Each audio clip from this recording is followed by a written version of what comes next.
Hola a todos, ¿qué tal? Vamos a hacer un breve repaso del primer apartado del primer tema que se titula Las variedades de la lengua. Aquí vamos a ver cómo el español que nosotros hablamos va variando según una serie de situaciones que se pueden producir en nuestro día a día. En primer lugar, la primera de las variedades de la lengua tiene que ver con el lugar en el que se habla. Son las variedades geográficas o variedades diatópicas. Las variedades geográficas o variedades diatópicas dan lugar a los dialectos.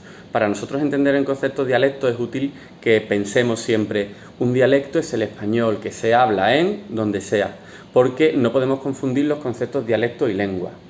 Un dialecto es cómo se habla una lengua en función del lugar en el que se hable. Por ejemplo, el español que se habla en el norte de España da lugar a los dialectos septentrionales, el español de Burgos, el español de Valladolid. No tenemos el mismo acento que los que hablan en Burgos, que los que hablan en Valladolid, nos expresamos de forma diferente y utilizamos distintas palabras, ¿no? A eso nos referimos con los dialectos del norte. En el sur tenemos nuestra propia manera de hablar español, serían los dialectos meridionales, fundamentalmente el andaluz, que lo conocemos perfectamente, pero también el canario.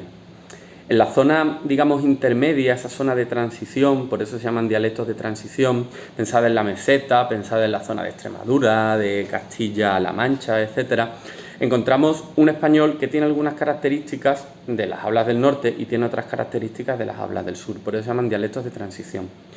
Y ocurre con nuestra lengua una cosa muy curiosa, que son los dialectos históricos, que hace referencia a que en determinados momentos de la historia, fundamentalmente en la Edad Media, se habló un español con unas características determinadas, sobre todo en el norte de España, porque nos referimos a zonas como León, a zonas como Asturias, incluso algunas zonas de Navarra y Aragón. Estos dialectos históricos septentrionales se fueron perdiendo con el paso del tiempo, pero en la actualidad y gracias a distintas asociaciones se están intentando recuperar, como en la zona de Asturias está ocurriendo con el bable. A esto nos referimos con los dialectos, ¿vale? Diferentes formas de hablar español según el sitio donde el que se hable. Y tenemos que diferenciarlo de otros conceptos como por ejemplo son las lenguas cooficiales. En España, además de español, se hablan otras 4 lenguas, el catalán, el euskera, el gallego y el valenciano.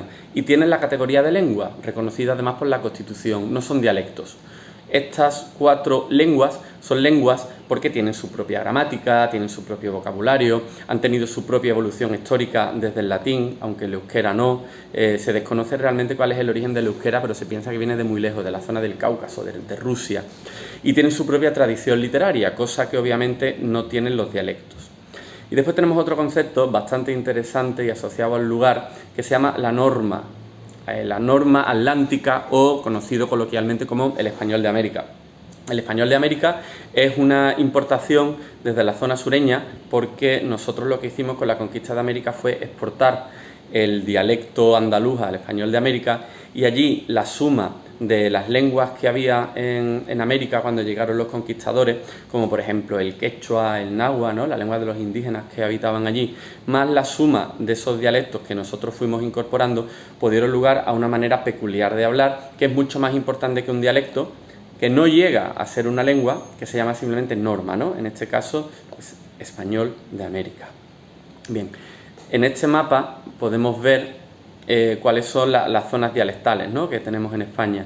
Esta zona septentrional, que veis por aquí, más centrada en el norte, esta zona del sur, con el andaluz, el murciano y el canario, y esta zona de frontera, donde se aunan los rasgos de la zona norte y de la zona sur.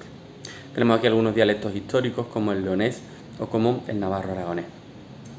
Por último, para terminar este apartado, comentaros simplemente dos conceptos, ¿no? Curiosos que vienen en nuestro libro. El concepto de bilingüismo y el concepto de diglosia.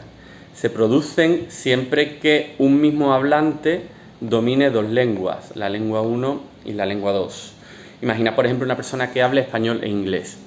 El bilingüismo es una situación más teórica que real, es una situación ideal en la que un mismo hablante hablaría al mismo nivel la lengua 1 y la lengua 2 y en las mismas situaciones. Eso no existe, porque si tú hablas español e inglés, siempre va a haber una que hables mejor o que hables en unos determinados contextos. Por ejemplo, dejas el español para el ámbito familiar y el inglés para el del trabajo o viceversa. Lo que se produce realmente es una situación que conocemos como diglosia y es realmente esa situación en la que encontramos un hablante que sí habla dos lenguas, la lengua 1 y la lengua 2, pero con ámbitos completamente diferenciados. La lengua 1 la deja para el hogar, por ejemplo, y la lengua 2 la puede dejar, por ejemplo, para el trabajo. Esto es fundamentalmente lo que se produce cuando dos personas hablan dos idiomas diferentes. La lengua también varía según determinados factores sociales, y lo mismo que según los factores del lugar o variantes diatópicas dan lugar a los dialectos, las variantes sociales o variantes diastráticas dan lugar a lo que se conoce como los sociolectos. Es decir, la lengua varía en función del sexo del hablante. No hablan el mismo español los hombres que las mujeres. Hay estudios que señalan esos rasgos diferentes en función de si somos hombres o si somos mujeres. Hay también variedades según la edad. No hablan lo mismo las personas jóvenes que las personas más mayores, ¿no? De hecho, hay un concepto que se aplica para las personas que son jóvenes, esa determinada manera de hablar, que se llama la jerga juvenil. Contiene más neologismos, más palabras nuevas, ¿no? Son los neologismos, más expresiones, como ahora que está tan de moda el en plan, ¿vale? Y determinadas cosas así. Eso se conoce como la jerga juvenil. Y obviamente también hablamos de una manera o de otra en función de nuestro nivel cultural, dando lugar a un habla que tienda más hacia lo culto, a un habla que tienda más hacia una zona media o hacia una zona más vulgar si nuestro nivel cultural, nuestro nivel formativo es menor. Relacionado con los sociolectos hay un concepto muy importante que es el del argot. El argot sería el habla de un grupo social que va relacionado con una profesión. Es decir, por argot vamos a definir las distintas maneras de hablar técnicas que tienen las distintas profesiones. Por ejemplo, los músicos, por ejemplo, los médicos, por ejemplo, los mecánicos, ¿vale? Cuando tú vas al taller y el mecánico te empieza a hablar que si se ha roto la junta de culata, que si la trócola, que si el radiador, tú te echas a temblar porque no sabes de qué está hablando, ¿no? Bueno, pues ese tipo de hablas especiales que tienen en determinadas profesiones es lo que se conoce como un argot. Por último, también tenéis que saber que la lengua varía en función de la situación en la que nos encontremos, en función del contexto, es decir, en función del lugar y del momento. Es decir, no hablamos igual con nuestros amigos tomándonos una copa que imaginad que nos invitan a dar un discurso en una boda.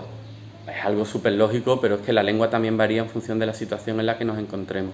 Y vamos a tener tres tipos de situaciones, tres tipos de registros que se llaman también variantes diafásicas, sería el término culto o técnico, por si lo veis en el libro, ¿vale? El registro culto, que lo dejamos para aquellas situaciones en las que necesitamos hacer un uso muy correcto de la lengua. El registro coloquial, que es el que nosotros empleamos en nuestro día a día, conversacional. Y el registro vulgar, que también va más relacionado con el nivel cultural, ¿vale? Personas con un nivel cultural que tienda más hacia lo vulgar, pues en su día a día tenderán a utilizar más el registro vulgar, porque realmente no son muchas las situaciones en las que tengamos que utilizar el registro vulgar. Un habla con tacos, un habla con insultos, un habla que esté mala a conciencia, eso es lo que sería el registro vulgar. Normalmente los registros de la lengua no son compartimentos estancos, que esté separado completamente el culto del coloquial, del vulgar. Siempre hay determinados traspasos. Yo ahora, por ejemplo, estoy intentando hacer una explicación lo más culto posible, pero se me cuelan algunas reglas, ¿no? Algunas características del habla coloquial, eso es normal.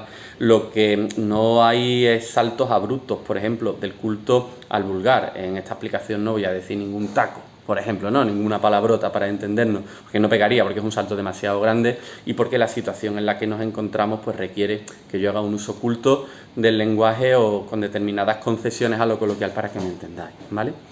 Pues básicamente estas son las variedades de la lengua. Os dejo aquí el esquema completo, las tenéis en el libro y este esquema que os lo subiré para que os sirva para estudiar.